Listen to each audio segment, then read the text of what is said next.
அம்பானிக்கு கூட வெளிநாட்டில் கல்லூரி இல்லை. ஆனால் தமிழக காங்கிரஸ் சட்டமன்ற தலைவர் செல்வ பெருந்தகை லண்டனின் காஸ்ட்லியான பகுதியில் 500 கோடி ரூபாயில் கல்லூரி ஒன்றை வாங்கி நடத்தி வருகிறார். ஆம், சென்னை ரிசர்வ் வங்கியில் பியூனாக வேலை பார்த்தவர் இன்று லண்டனில் கல்லூரி நடத்தும் அளவிற்கு அசுர வளர்ச்சி பெற்றிருப்பது பல்வேறு மர்மங்களை கொண்டதாக உள்ளது. இதோ அதன் பின்னணியை சற்று ஆராய்ந்து பார்ப்போம். தமிழ்நாட்டில் காங்கிரஸ் சட்டமன்ற தலைவர் செல்வ பெருந்தகைக்கு எதிராக காங்கிரஸ் தொண்டர்களே அதிருப்தி கடிதத்தை நியூஸ் ஜே தொலைக்காட்சிக்கு அனுப்பியுள்ளனர். சட்டத்தை ஏமாற்றியவர், ஊரை ஏய்ப்பவர், உத்தமன் போல காங்கிரசில் உலாவிக் கொண்டிருக்கும் கிரிமினல் செல்வ பெருந்தகை என்று காங்கிரஸ் தொண்டர்கள் சான்றிதழ் கொடுத்திருக்கின்றனர்.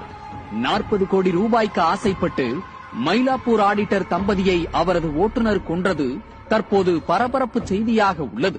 இதே பாணியில் பல ஆண்டுகளுக்கு முன்பு ஆடிட்டர் ஒருவரை கொன்று 60 கோடி ரூபாயை அள்ளிச் சென்றவர்தான் இன்று சட்டப்பேரவையில் காங்கிரஸ் தலைவராக உலாவரும் முன்னாள் தாதா செல்வ பெருந்தகை. புரட்சி பாரதம், விடுதலை சிறுத்தைகள், பகுஜன் சமாஜ்வாதி ஆகிய கட்சிகளிலிருந்து விரட்டி அடிக்கப்பட்ட செல்வ பெருந்தகை காங்கிரஸ் கட்சியில் தஞ்சம் புகுந்து தற்போது சட்டமன்ற உறுப்பினராகவும் உள்ளார்.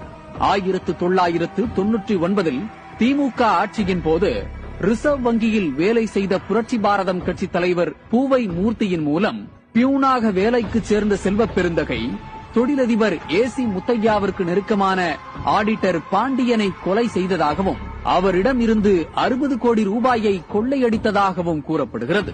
விடுதலை புலிகளிடமிருந்து பெற்றதாக கூறப்படும் பல 100 கோடி ரூபாயை காப்பாற்ற லண்டனில் மெக்கனாஸ் கோல்டு பட தயாரிப்பு நிறுவனத்தின் சொத்துக்களை 500 கோடிக்கு வாங்கியுள்ளார். மேலும் அங்கேயே பக்கிங்ஹாம் காலேஜ் ஆஃப் லண்டன் என்ற பெயரில் ஒரு கல்லூரியை துவக்கிய செல்வ பெருந்தகை தனது மனைவி உமையாளை கல்லூரியின் இயக்குநராக நியமித்தார். இதற்காக அவர் இந்திய ரிசர்வ் வங்கியில் எந்த அனுமதியும் பெறவில்லை என்ற குற்றச்சாட்டும் இருக்கிறது.